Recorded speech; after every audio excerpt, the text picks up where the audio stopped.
students, and welcome to the English class. Today I will be doing English literature. Great, Wide, Beautiful, Wonderful World by William Brighty Rands, Gulmohar, English Literature, page 101. Great, Wide, Beautiful, Wonderful World by William Brighty Rands. Now, before I start the poem, a little bit about the poet William Brighty Rands. He was a British writer and one of the major authors of nursery rhymes in the Victorian era. He was a well-known English writer who was born in Chelsea, London.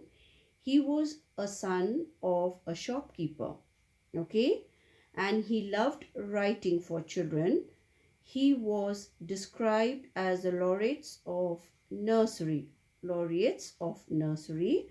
William had great love for nature, and this is illustrated in this poem, Great, Wide, Beautiful, Wonderful World.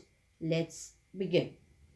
Before I begin, I'll just tell you the summary of this poem, Great, Wide, Beautiful, Wonderful World.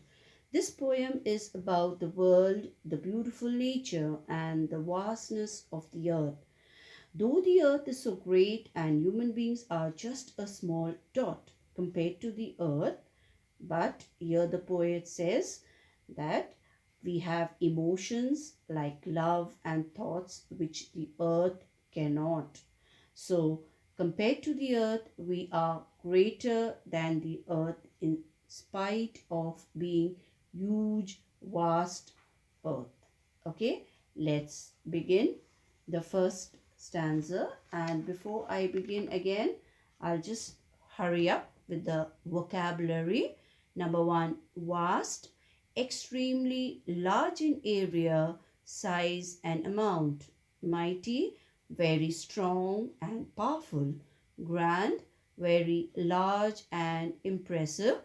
Gigantic, vast or immense. So let's begin the first stanza. Great, wide, beautiful, wonderful world, with the wonderful water round you curled, and the wonderful grass upon your breast. World, you are beautifully dressed.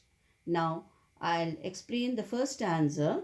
In this first stanza, the poet or the speaker speaks about the beautiful world. It is beautiful because it has water in it and large stretches of grassland covered alike dress, means to say that the water and the grassland which covers the earth looks like a beautiful dress. Here you can see the rhyming words with dark black. Example, world, curled, breast, dressed. Yes, coming to the second stanza.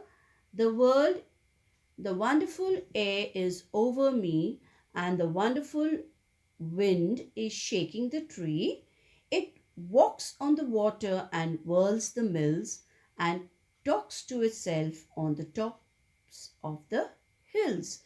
Here also, children, there are rhyming words like me, tree, mills, hills. Now, in the second stanza, the poet or the speaker speaks about the air around and over, shaking trees, skimming over waters, causing waves and ripples, and the wind is also responsible for turning windmills, and the sound of wind seems to speak to itself on the tops of the hills. Okay, this is the second stanza. Now, before I end, we'll recapitulate. So let's see. What is the world wearing? The world is wearing wonderful grass. Number 2, how can we tell that the wind walks over the water? Now, this is because it causes waves and ripples over the water. Now, you can see some rhyming words which I had spoken to you a bit earlier while explaining the two stanzas. Number 1, world, curled, breast, dressed, knee, tree, mills, hills. Okay, I hope you understood both the stanzas. And one thing I want to tell you is about the poetic devices. Now, poetic devices are tools that a poet uses to create rhymes, enhances the poem meanings, and to intensify the feeling. It produces a special effect on the writing. Here he has imaginary, he imagines it that he is and takes the speaker to a world of wonder in which the poet is referring. He also is using rhymes like rhyming words, world, curled, breast, dressed. Here again, personification is done. It means giving life to inanimate objects. In the poem, the speaker speaks about the grass which is covering the whole land as if the land is a human being and the grass is its dress. Yes? So, this is an example of personification. So, children, here I end. Goodbye and thank you so much. Hope to meet you in my next session. Till then, bye from me to you.